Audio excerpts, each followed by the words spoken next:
What's up, ladies?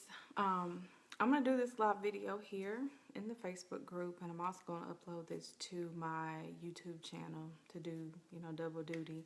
So, hello to you all. Good morning to you ladies in the Sovereign Savage Facebook group, and hello to everyone who is watching on the Sovereign Savage YouTube channel.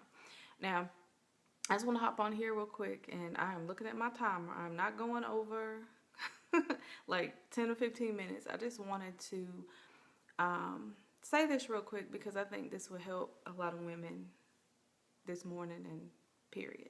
I was reading in my, I'm doing a book study right now, or participating in a book study. The book is Magic in Your Mind, and it's essentially about mental magic and changing your thoughts to create different things because or to manifest different things, because literally the universe itself is mental. That is what creates everything. Nothing manifests in the physical form before it has been a thought in someone's mind. So the very universe was created from thought, and it continues to create from thought and go from there. So that's the root of it. So I was reading this, or participating, listening along to the book study, and then, I went back and I read it myself. And if you hear something, they're cleaning the roof or something, so I apologize. But this right here had me like, ooh, yes. So I was reading, and there's this chapter in here, it's called, or a section, it's called The Exercise of Divinity. And my whole platform is about getting women to get back to that God mind and to know their divine rights and to know how to act like a God and not sit up here taking crumbs and being less than and all those kind of things. So I'm going to read this, and then I'm going to kind of tell you what I got out of it and how it just blew my mind. So I'm looking through my tripod. But it says, the man who knows only one thing exercises no choice. He proceeds along a single path because he sees no other. He or she, of course. All around him is an unknown forest, and to his limited vision, it would be unthinkable for him to veer off the pathway before him. Knowledge illuminates. The more we understand about our environment, the less strange that environment appears. The more our consciousness expands, the more likely we are to perceive the myriad pathways that lead off the road we currently are following. There are as many ways to arrive at salvation and effectiveness as there are different people. The human soul is a direct opening into the world of things from the secret presence of universal self, incomplete yes, partially manifested yes, embarked upon a self-seeking journey called life. And this is the drama of existence and evolution being played out upon this mortal sphere. Okay, so let me skip to this. So, to choose is to exercise divinity within. It is choice alone that is indicative of higher spiritual and mental development. Let me skip down here to what I wanted to say. Choice always presupposes sacrifice. For one does not decide in favor of one thing without deciding against another. Nothing is ever achieved or gained without giving up something else. It is this law of sacrifice under which all things live, for which they grow and evolve and aspire. Okay, so what I got out of that is, first of all, you are a divine being, and you have the choice to do or not do something. When we look at the current condition of black women, our current choices, we were only given knowledge of certain things. So we could only make choices out of that knowledge. And someone had asked me last night, as a matter of fact, how did I get past, religion and all the brainwashing and programming that it does, and how it makes you feel like this is evil, that is evil, like, spirituality is evil, crystals are evil, herbs are evil, chanting is evil, witchcraft itself is evil, anything that's not Jesus and not in the church is evil, period. How did I get past that mindset? And the answer was knowledge. I learned about other things that weren't that. And then it soothed my mind, and I was like, yes, this is for me. This is something I'm going to pursue. This is the path I'm going to take. So knowing the history behind it, knowing the history behind Christianity and these religions and why they were created and the purpose behind them, freed my mind up so I can make different choices. And in that, under that, what I just said is, I feel like Black women do not make certain choices because they're only given certain options and they don't have knowledge of other options. So you don't get to exercise your godlike power because you think that you only have so many options. For instance, in marriage, we were told in religion that, or in Christianity specifically, because that's where I grew up, that, it is a sin to divorce. Once you get married, you're not supposed to get divorced. You got to stay there. And that puts you in bondage because you only see that one option because that's all that was given to you.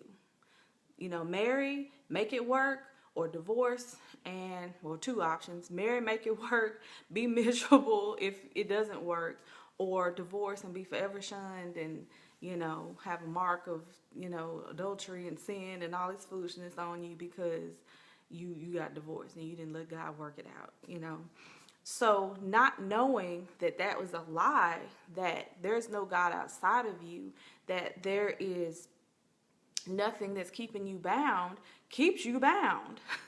You're under this false illusion that you have to stay somewhere that you do not have to stay, and you don't know all your options.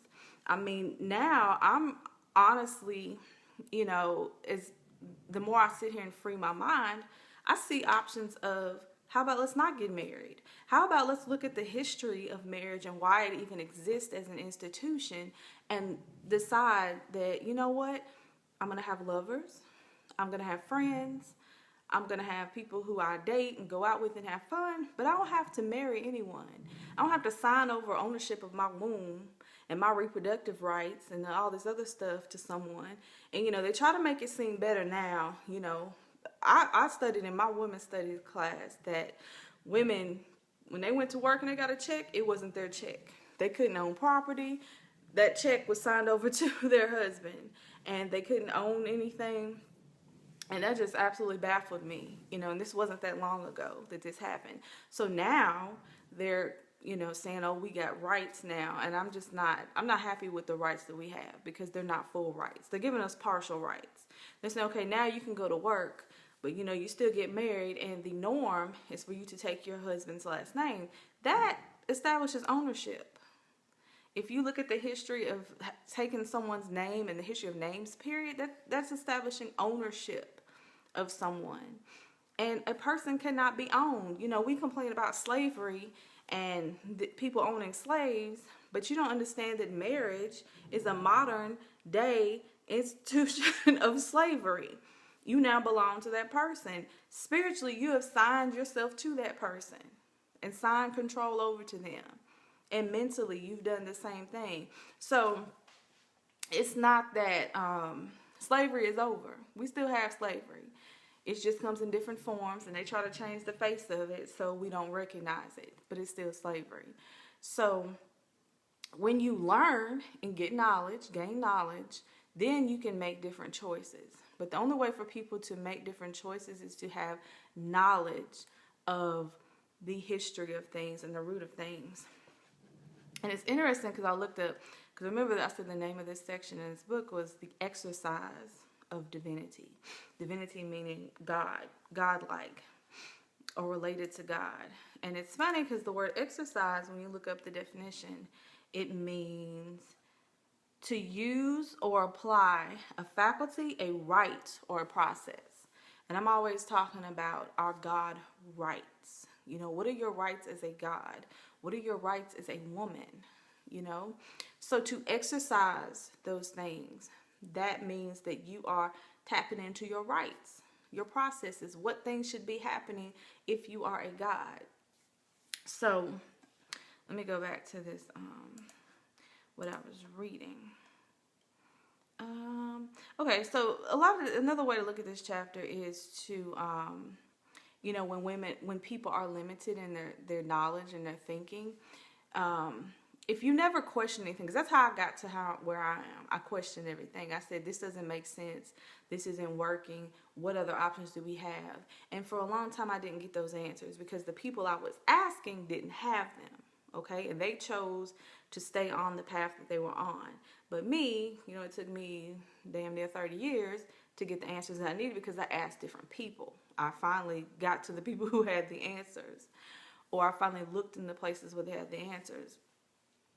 So in life, period, you're going to limit yourself and you're going to continue to be bound to the circumstances that you are currently in if you don't ask different questions and you don't look at different options.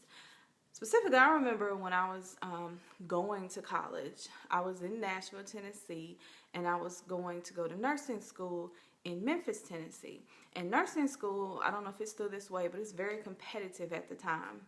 And I literally, I applied, I think, 4 different schools and I got into one. But I had a math credit that I needed. And this math credit, somehow it ended up where the only thing that was going to transfer and give me credit that I needed to get into the nursing program was calculus. I had never even taken trigonometry or pre-trig or anything or pre-calculus or anything. But I bought these books and these videos and I tried to teach myself calculus. And, I just said I had no doubt that I was going to give it my best effort. And I actually, instead of giving up and just saying, there's no way I'm going to be able to succeed at calculus. I have all these things against me. I've never taken even the prerequisites to calculus. So I'm like skipping over levels. I didn't have those thoughts. I just said, I'm going to do the best I can. I'm going to sit here and learn calculus. And I didn't actually really learn it. I sort of did, but I did give it the biggest effort I possibly could. And I understood it a little bit. I got it a little bit, but not enough to say I mastered it. But prior to me, when I thought in my mind, I'm going to at least try, and I didn't just say to myself, there is no way that I'm going to be able to learn calculus or get this math credit, so I'm just going to give up. I didn't say that. I at least said, I'm going to try. After I did that, and I bought the book and bought the courses, then, actually it was before. I found out that you can get credit for any course that at the school I was going to, for any course that you take the final exam for, and you get at least a C, I think. Yeah, the C. So I just said I'm going to go for it. I studied all the way up until the day. I actually got in my U-Haul with my little stuff I had and drove all the way to Memphis and, moved in, and I said, if I don't make it, I'll just major in something else. I'll major in nutrition. But I was willing to, take that leap because I'm just radical like that. I've always been like that. I'm pretty, I think pretty highly of myself, and I try to, go for stuff even if it looks hard. So I got there and I'm taking the test and I'm like, I don't know, but I'm still going to do it. And I really, really did the best I could. The professor kept coming in the room and helping me, and I was like, is he supposed to be doing that? But he was. And finally, after an hour and a half, I think, he just said, just let me have it. And I'm thinking, okay. I'm thinking I'm going over the time or something. I'm taking too long. So he took it, and he comes back. He said, you don't need calculus to be a nurse. And he gave me the credit. So the moral of that story is that if you don't have these doubts that you can't do something, and you put forth all effort that you have within you, the universe will open up ways for you to succeed at whatever it is, especially if it's meant for you. If it is something that you are supposed to be doing, there is no force in any corner or recess of the cosmos that's going to stop you. Nothing. And I'm telling you, this professor was an older gentleman. It did not look like he played any games, and he just didn't look like he was just giving out free credits. So that was the universe. That was Mama Universe that had my back on that one. So You know, I say all that to say, I really do believe that black women are limiting themselves in so many areas. They're subjecting themselves to abusive situations, all because they don't know their options and they don't know their rights as a divine being. And they don't know that there are other, and they don't ask questions. They don't question things. That's the biggest thing women don't do. They don't question why do over half of relationships, or is it almost half? It's almost 50-50. Marriages end in divorce. Why are black women the highest proportion in churches, yet there's so many single women there? You would think that they're there to learn how to have good relationships, but somehow that's not happening. So we need to start asking more questions. And then from those questions, you gain knowledge because you'll start to get answers from those questions. And then from there, you can start exercising some different choices and start winning instead of losing. So even me, the more I grow, the higher I level up. I think back to how I was then, and that wasn't that long ago. Hell, it was 8 or 9 years ago. I literally just had no doubt. I just said, I'm going to go to school, period. And the universe opened, the damn Red Sea parted for me, and I had a path right on through. So do that. Have in your mind the determination and know that whatever you want, you can get it. But you have to start asking some different questions. You have to start clearing out these cobwebs, these curses that have been placed on us by faulty information. It has to go. All of it.